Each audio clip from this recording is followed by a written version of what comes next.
Have you ever wondered what would happen if a political drama like the indictment and arraignment of a former US president were to unfold in a country outside of the Western world?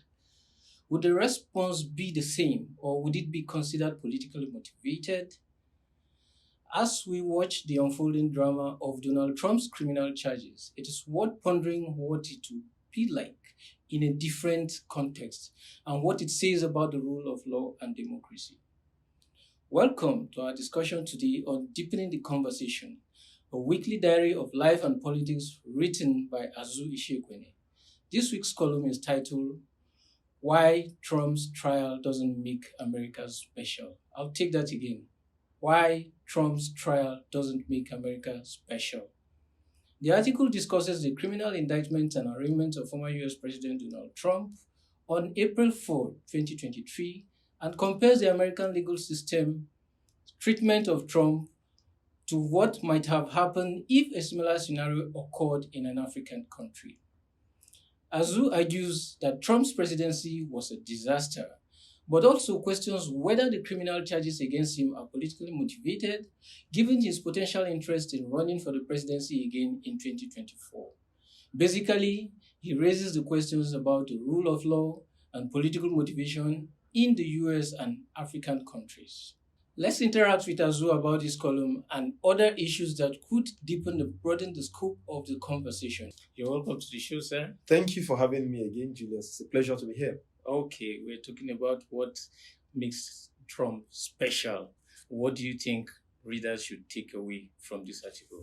Oh, yeah, I believe that readers should take away from that article the sense that we should also be held accountable to the standards that by which we desire to hold others accountable. I think that's a fundamental a message that I wanted to get across. Your column discusses some complex and nuanced issues. How did you ensure that you presented a balanced and fair perspective while still expressing your own point of view? Well, I think you flatter me when you talk about nuance and all of those things. But I think that the message that the U.S. tries to convey, on its high moral pedestal often, is that it occupies a place in the global stage, where it has made itself an example and a model to others. But in the trial that we are talking, the potential or the ongoing, the arraignment of Trump, and we're looking forward to what might turn out to be his trial. I thought that it would be very useful for the rest of the world to also hold the US accountable to the same standard that it holds the rest of the world. So, for example, we also know that the Department of Justice, as part of investigating what happened, some time ago, went to the garage of the President Biden, and found documents which he took away to his garage while he was vice president under Obama. And so the question that you ask yourself is, so what is going on about that? Should there be one standard for Mr. Biden and then another for Trump? That, I think, is a fundamental question. And I think that because of the way we all feel about Trump and his disastrous presidency, that message tends to get lost in the mix. And I thought it was important for us to also pay attention to that. Yeah, some readers might argue that a system that calls former 7 leaders to account is better than, for instance, a Nigerian system that, for example, former leaders with obvious cases of theft of, I beg your pardon for using that word, misappropriation of public funds, and go away unaccounted. I'll give you a practical example. Okay. We have a former president who built himself a presidential library. We have a former president who built himself a university. And all of that. Is the United States system perhaps not better than the system that doesn't ask former leaders critical questions? Oh, yes. I think that every system in a democratic setting should call or hold its leaders to account. And the whole point of the article is not really to discuss preferences, say, well, one system is better. And of course, the example that you cited of a former president of Nigeria who has one of the most palatial libraries. He has a sprawling library, has schools, and has farms just all over the country and all of that, which you mentioned or which you referenced, is something that not just me alone, I'm sure that a number of public commentators have raised the point that there's a need for former leaders to be held to account. And you know that the Constitution provides quite clearly declaration, the need for public officers for them to declare their assets both before they assume office and after they have left office. So clearly there is the mechanism to do that, and our job as media and hopefully as civil society and as citizens is to insist that those standards should be met. So when we are calling Trump to account, or when we are saying that there's a need not to treat the Trump case differently, it does not mean that we're excusing some other leaders elsewhere just because Trump is in the limelight. No, it's just to say what is sauce for the goose should also be sauce for the gander.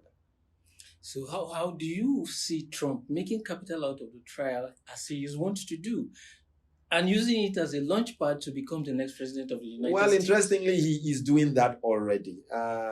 His ratings are obviously climbing as a result of what many of his deniers believe to be a persecution and not a prosecution of what happened. So there's not much. I don't think that there is much an election has been held, a president has been sworn in, and Trump wishes his followers to believe that the election was rigged against him, it was crooked, blah.